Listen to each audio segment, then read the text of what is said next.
just doing the same thing. Maybe another college quarterback's got a better chance. Well, we've done the same thing over and over and over and over again, J-Rock Daddy. I mean, and I get you, but that means the Browns have two options right now.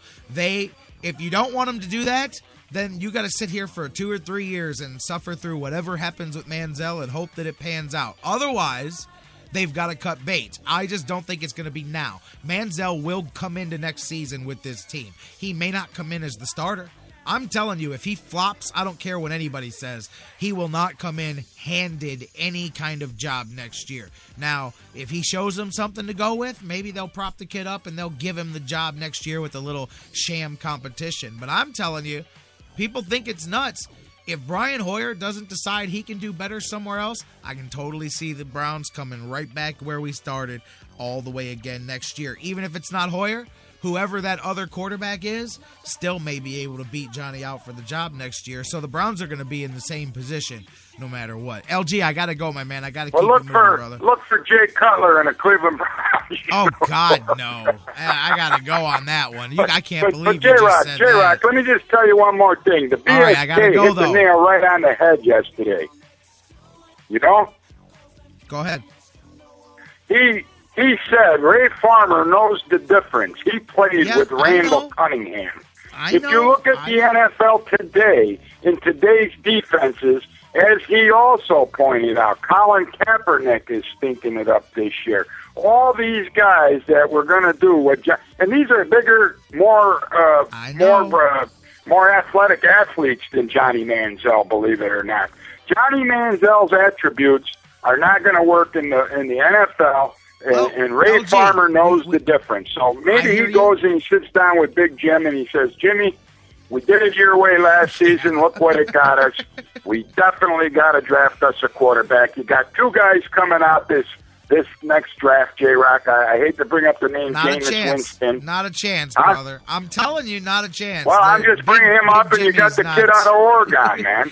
I like the kid out of Oregon. I like Mariota. I'm telling you, there's not a chance that. And I'll tell you what, the Browns cannot afford. I don't care. They can't waste well. This is the mistake you made when you did what you did in last year's draft. I can't do this though. I got to go right now, LG. All right, Big J-Rock Daddy. Let's see what happens. Right. We're going to wait and see what happens on Sunday, but I just can't imagine it being much more different than what we saw last Sunday. And if we see that 2 more times before the end of the 2014 season with this kid, oh, my God, J-Rock Daddy, I just can't imagine that Ray Farmer's going to be a happy camper. And you know, Mike Pettin isn't going to want to tolerate that next season, man. So there you have it, folks. LG, my man. We'll talk to you later, J-Rock Daddy. Keep up the good work. You got it, my friend. LG from Cleveland Sports 360. Good call there. And I'll tell you, it's going to be well, you know what? Let's see. We got one more week to go here, and then we'll talk about it, and then we'll talk about how things are. I can't do – it's like Mike Pettin said yesterday. You can't get into the if comes and what ifs right now because now you're projecting things that you don't know. And then you're negotiating hypotheticals about things that you projected. So let's see what happens this week with Carolina. I don't expect measurable improvement, huge, noticeable improvement, but I do expect – some. Yes, I do, because I do believe that they can prop it up, and hell, everybody can just play better. And if everybody plays better, it's not going to be that bad no matter what. Carolina's not a world beater. They're 5-8-1.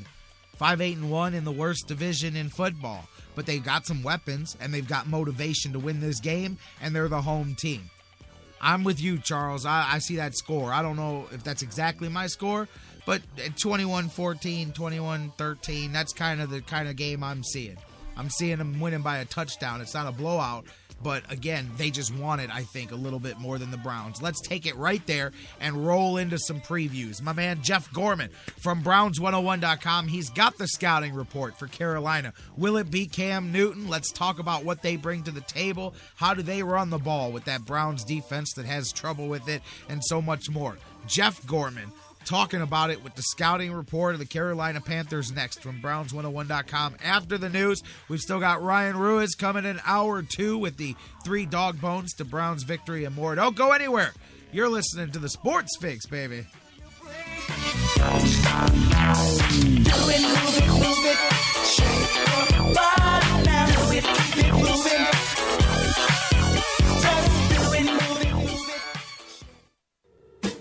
The Sports Fix, your choice for intelligent talk.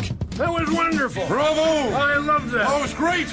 Intelligent talk. Well, it was pretty good. Well, it wasn't bad. Well, there were parts of it that weren't very good, though. It could have been a lot better. I didn't really like it. These guys must be on the wrong station. It was pretty terrible. It was bad. It was awful. It was terrible. Get him away! Hey, boo! Boo! The Sports Fix.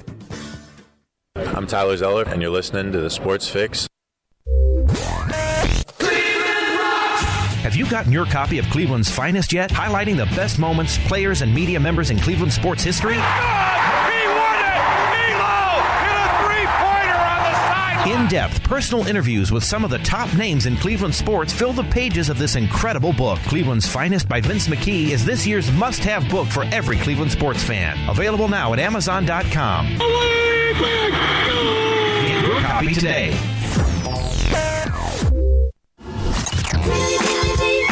Sports Fix listeners, do you tweet? So do we. So tweet with us 24/7 at the Sports Fix CLE.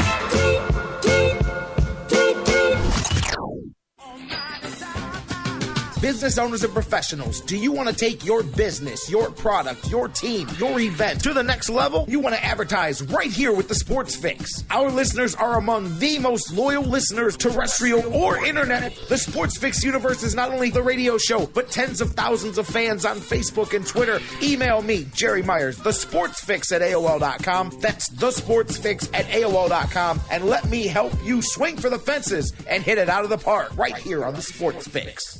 Portions of the Sports Fix brought to you by Harry Buffalo. Harry Buffalo, join the herd. News break. Good morning, I'm Bob Picozzi. We have breaking news. According to ESPN and media reports, the Braves have traded left fielder Justin Upton to the San Diego Padres. It's not known yet who Atlanta will receive in return. Upton hit 29 home runs and drove in 102 runs last season. He's a two-time All-Star. The trade was first reported by Fox Sports. And free agent pitcher Jake Peavy has agreed to re-sign with the World Series champion Giants, according to ESPN and media reports. The Thunder went 5-12 when he missed the first 17 games with a broken foot. Reigning NBA MVP Kevin Durant left last night's loss to Golden State with a sprained ankle, but X-rays were negative. Sprained my ankle, that's what, like I said, that's where he put the most pressure at.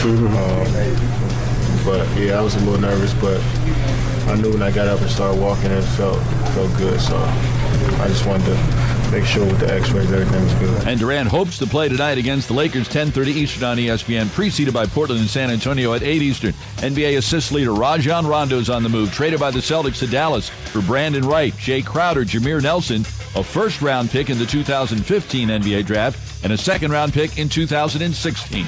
Sports Center on ESPN Radio is brought to you by Lowe's, the best place to save big this winter. Hurry in now for great deals to improve your home and garden. Lowe's, never stop improving.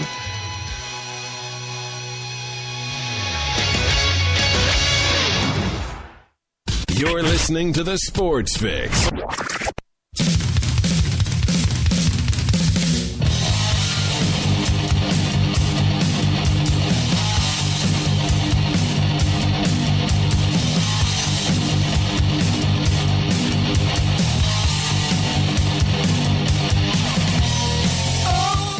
Welcome back to the Sports Fix, live across the Sports Fix Radio Network. We're getting ready to roll into hour 2 here in just a few minutes. You know, that last segment, for those of you guys that were listening, my man LG, and this is not meant in a bad way at all, what I'm going to say, but man, if you listen, and I wouldn't be surprised if I'm not the only one thinking this right now, but man, it almost encapsulates what conversations are like just amongst various different groups of Browns fans. Like, I can hear in his voice, it pains LG for me to even take the conversation in the, well, it's gotta get better at, like, and I get that because I know where he's at, and listen, you guys know that I'm very much in agreement with that.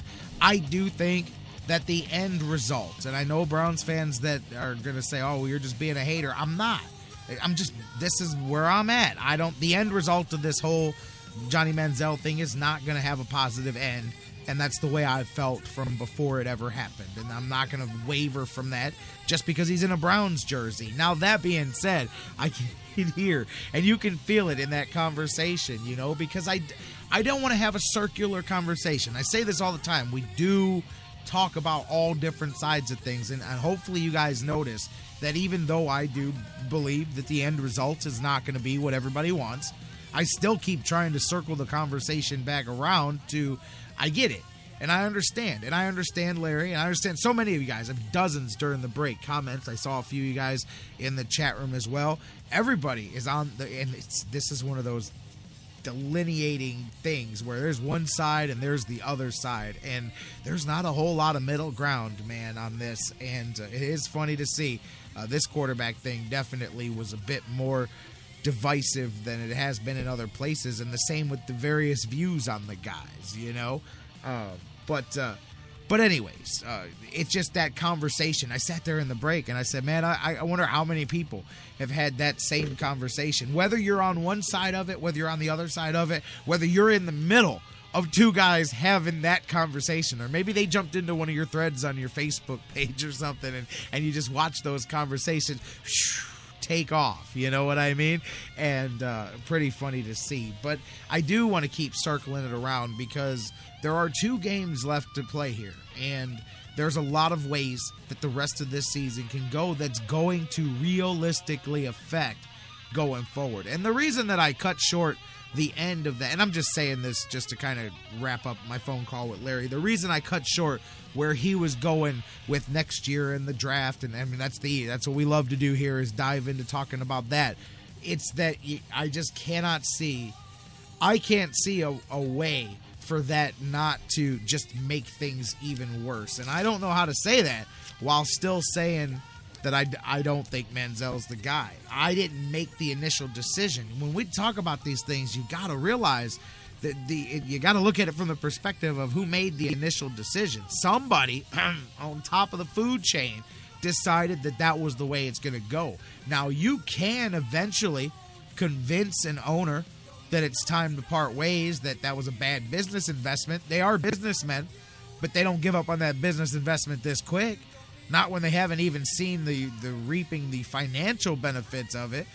There's not a chance in the world that I don't care how convincing Ray Farmer and Mike Pettin are. I don't see a way that they could convince Jimmy Haslam to part ways with a first-round draft pick after one season. Now, if you're at this same point next year, yeah, now you can start talking about that for sure. But I do agree with you, LG. But here's the thing. LG in the chat room just followed up with what he said on the phone with we couldn't see them getting rid of Chud after one season either. Agreed. But guess who made that call? That was Jimmy. Jimmy didn't want Chud. Jimmy and Banner and those guys did, and then Jimmy didn't want Banner, and Banner's gone. Jimmy does want Manziel, which means nobody's pushing Manziel out of town. You know what I mean? That's what I'm saying. Now, after a full season of it not working, then you can go to your owner, and he'll probably buy it and say, okay, what are we going to do now? So that's, to me, the realities of it. Now, seeing as how I don't believe in Manziel, I would love to say the opposite. I would love to sit here right now and say, hey, I think you could go up to Jimmy and tell him, hey, let's move on. I just don't think he would. If I thought he could, I would advocate doing that. They're not going to do that anyway. But to do that is settling for exactly what the Browns continue to do. So if that's your choice, pitch this guy to the curb, find another one. That's where you need a Brian Hoyer. That was where I thought the beauty of having Hoyer coming into this season worked out for the Browns. It gives you a veteran that can win games, compete, get you to the playoffs, and no rush to go to the guy, except, of course, in Cleveland, where we drafted the guy that everybody was rushing to the top of the line, and it screwed the whole thing up. Having a Hoyer is the only thing that enables you to buy the time not to have to serve the future now and screw it all up. So if the Browns try to serve it now again, they will screw it up again. I mean, you can tell me draft Mariota, and I'm with it. He's going to fall right into the same problems as everybody else if it's not done correctly and set up right from the beginning. And I don't know. Again, Mike Pettin spoke volumes between the lines yesterday. 2 days ago when he said, we are removing those obstacles. He blatantly said, yep, absolutely true, but I can't admit that to the media. Smart man. All right, guys, we're going to go to the phone lines here and continue the show with my man Jeff Gorman from Browns101.com as we click